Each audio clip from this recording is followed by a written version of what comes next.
Okay, let's now look at an example.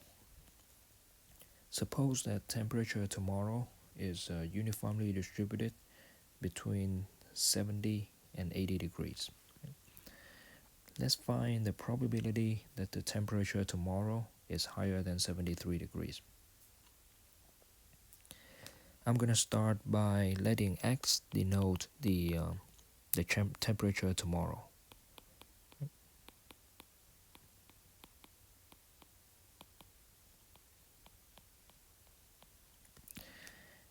And so let's see what we know about the variable x.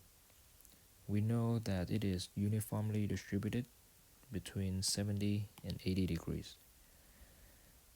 Now that gives us enough information to write down the probability density function of x, so the PDF. Right? The PDF fx is going to be equal to 1 over 80 minus 70, which is 1 over 10, if x is between 70 and 80. Right? So if 70 is less than or equal to x, less than or equal to 80. And then fx is going to be 0 otherwise.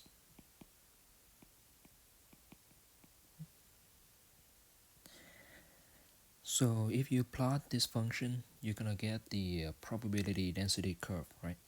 So let's go ahead and do that. So I have my x-axis, and then I have my y-axis. And then let's say 70 is right here, 80 is going to be right about here. Then the curve between 70 and 80 is going to be a straight line, horizontal straight line, right, at 1 over 10.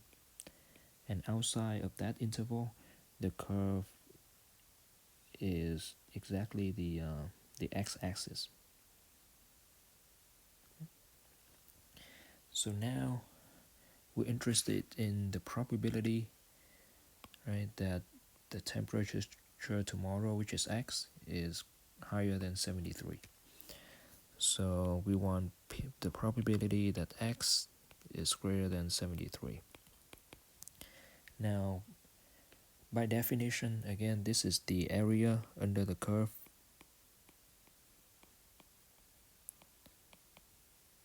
Right?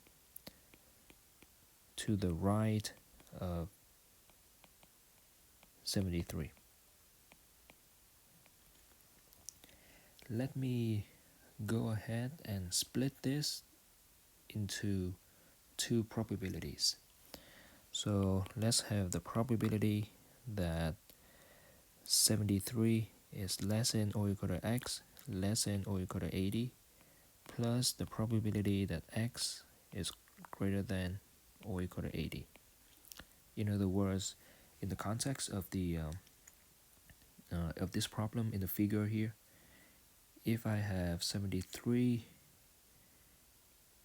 being right here, then the first term is just the area of the shaded rectangle, and then the second term is the area under the curve to the right of 80. So let's look at these one by one. First, the probability that 73 is less than or equal to x, less than or equal to 80, can be computed using the formula that we derived in the previous video, right? So this is going to be equal to 80 minus 73 times 1 over 10.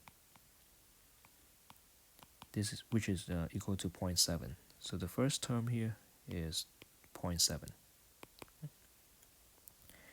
Now let's look at the probability that x is greater than or equal to 80. Now this is the area under the curve, right, to the right of 80. Yep. Which is going to be equal to the base times the height, right? Because for a uniformly distributed variable, probabilities can be expressed in terms of the area of a rectangle. I'm not going to worry about the base for now, but let's talk about the height. Notice that the curve, the probability density curve, and the x-axis are the same thing once you get past 80. Okay? So in that case, the height is basically 0. There's no height, right? Because the curve and the x-axis are the same. And so with the height being 0, regardless of what the base is, the probability in question is going to be 0. So that is 0, the second term.